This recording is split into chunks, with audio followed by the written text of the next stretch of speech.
Okay, so 4.6 is on isosceles triangles. And before we start with isosceles triangles or getting into the theorems, let's look at some of the properties. We have two legs.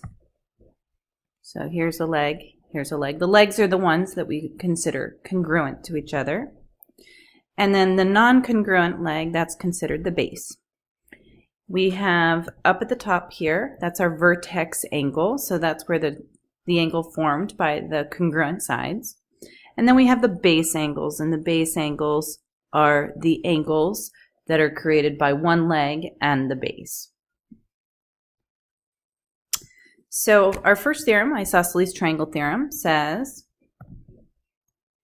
if two sides of a triangle are congruent,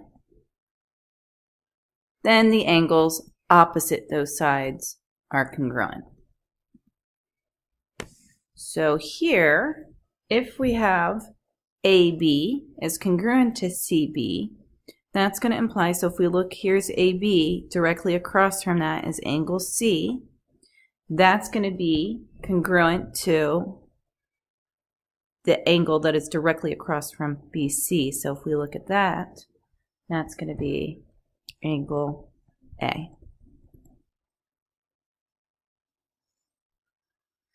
Now we have the converse of the isosceles triangle theorem.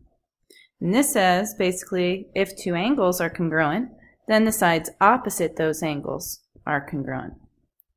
So here, if we know angle D is congruent to angle F, we look at the sides directly across row. If it's angle D, that's going to be segment FE. And then F, directly across from angle F, is segment DE. So that's the converse of the isosceles triangle theorem. So let's take a look at example 1. We see an isosceles triangle. We see these two sides are marked congruent. Now that tells us that the angles directly across from these sides are congruent. So this angle and then directly across this side would be this angle. So 2x plus 20 is actually the vertex angle, and 3x plus 8, those are the measures of the base angles. So we have 2 times 3x plus 8 plus 2x plus 20. All three of these angles have to add up to 180. So we have 6x plus 16 plus 2x plus 20 equals 180. So we have 8x plus 36 equals 180. 8x equals 144. Divide both sides by 8, and we get 18. And that's all we were solving for. It just says find x. Example number 2. Okay, so now we have some information that is given. So we have GH. So here's GH, congruent to HK. Before I look at any other information, I want to just kind of cover up the other triangle there and just look directly across from these sides. That would make angle G and angle K congruent to each other. And again, that would make, that's the isosceles triangle theorem. Now we also know HJ, so HJ is congruent to JK, so that makes these two angles congruent to each other. Same reasoning. So now if we know GJK is 100, so that means right here, this is 100 degrees, we want to find the measure of HGK. So we're looking for this angle. So if you look at in this triangle here, if you know the vertex angle is 100, then each base angle has to be 40 and 40 in order for that triangle to add up to 180. Then if you notice here, GHK and this angle 40 make a linear pair. So that means that this angle here, so if we take 180 minus 140, we get 40. So these two combined have to be 40, which means we'll divide by 2 to get 20. So the measure of angle HGK equals 20 degrees. Example number 3, triangle ABD is isosceles, and triangle ACD is a right triangle. If measure of angle 6 is 136, what's the measure of angle 3? So if this is 136, and these two are congruent, then angle 4 and angle 5 have to be congruent to each other. So we're going to take 180 minus 136, which gives us 44. Take 44 divided by 2, and we get 22. So the measure of angle 4 is 22, and the measure of angle 5 is 22. So if you look at measure of angle 3 and the measure of angle 5, which is 22, create a 90-degree angle. So we subtract 22, and we get measure of angle 3 equals 68. So let's take a look at example 4, a 2-column proof. So we have given triangle PQR, where PQ is congruent to QR, and then we're also given QS is perpendicular to PR. So PQ is congruent to QR. So we're actually proving the isosceles triangle theorem. We want to prove that angle P is congruent to angle R. And so if I can get the two triangles are congruent, then I can get their corresponding parts congruent. Now PQ and QR, that gives us a pair of sides to start. And that's about it.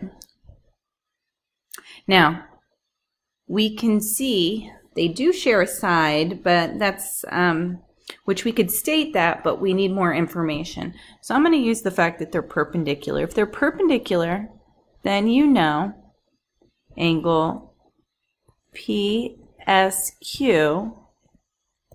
and angle RSQ are right angles.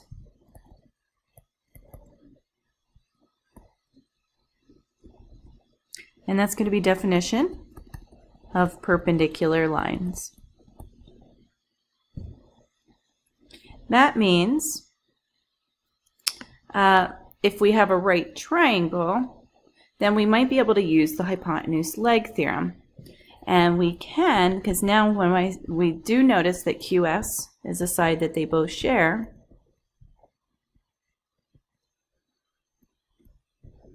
that's using reflexive property. So even though this is a side, I'm actually going to rewrite that with an H, because that's the hypotenuse and this is a leg. And the only reason I can identify that is because we have right triangles. Okay, so the fact that we have defined that. So now we can write triangle PQS is congruent to triangle RQS by hypotenuse leg, and therefore angle P is congruent to angle R, CPCTC.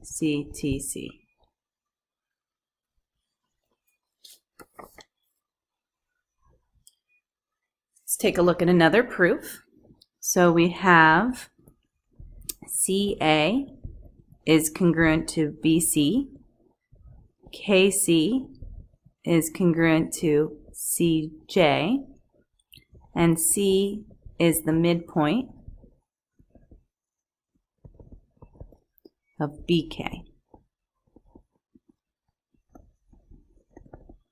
And we want to prove triangle ABC is congruent to triangle JKC.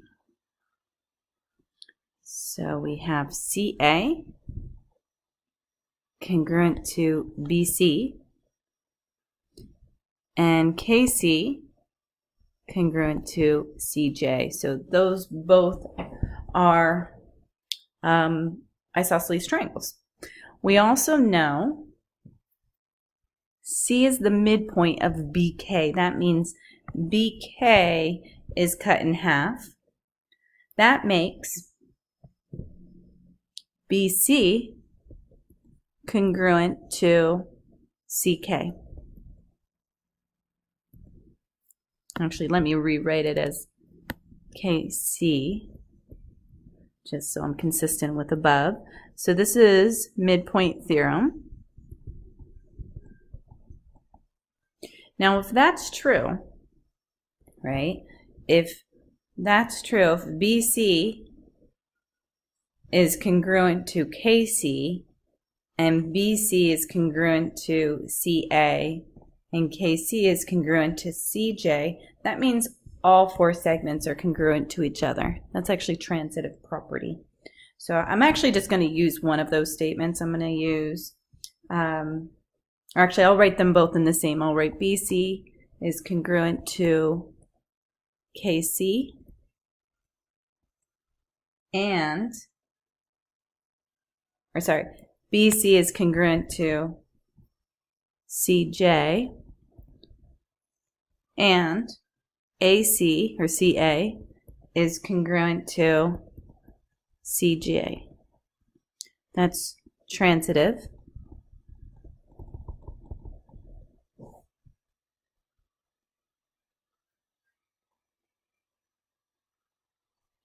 Then I can also say that we have vertical angles. So angle BCA is congruent to KCJ.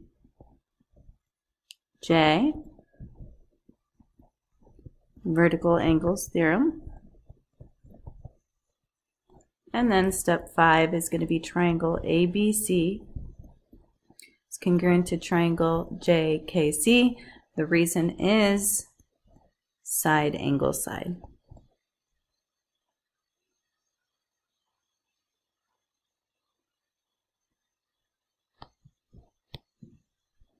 Next, we're going to take a look at the diagram to answer the following.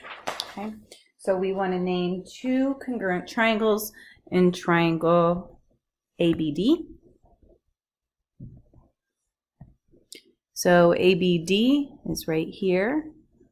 So I look at this side and this side, so that's going to make angle ABD, ABD congruent to angle ADB right here. And then it says name two congruent sides in triangle BCD. So here's triangle BCD. So this angle and this angle are congruent, so that's going to make the sides opposite here and here. So BC is congruent to CD.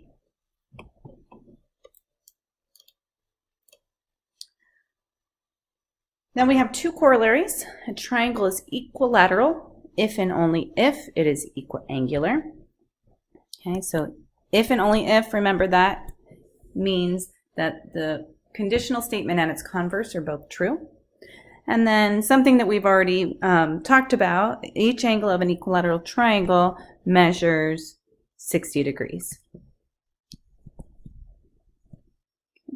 So here we have a triangle, EFG is equilateral, and EH bisects angle E. So if that's true, if this whole thing has to be 60, then each of these have to be 30. So measure of angle 1 equals 30, and the measure of angle 2 equals 30. Next, we want to find x. Well, if this is 30, and we know this is 60, then 15x, if we look at half of this equilateral triangle, 15x has to be equal to a 90-degree angle if they have to all add up to 180, 30 plus 60 plus 90. So we divide by 15, and we get x equals 6.